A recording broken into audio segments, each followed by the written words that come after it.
airsoft, meron tayong bagong dating ngayon, made by Umarix.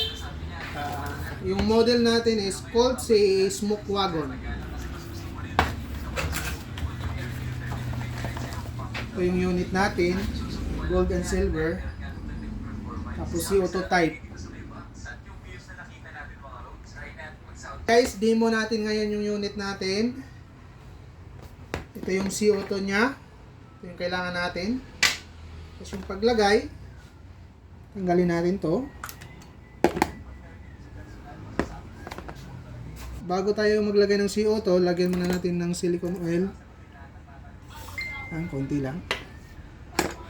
Tapos yan, salpak.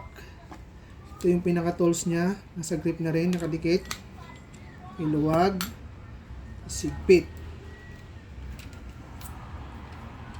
Yan. Tapos balik mo lang. Paglagay naman ng bala, half cock lang natin. Yan.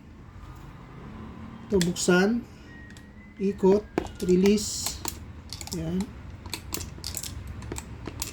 Okay. Bali, 6 shot po to guys ha. Paglagay naman ng bala, hindi siya dito sa harap, nasa likod. Yan. Push mo lang.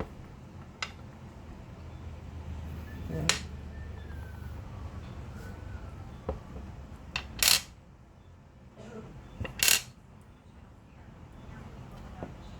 Isang shell, isa lang yung bala na laman niya.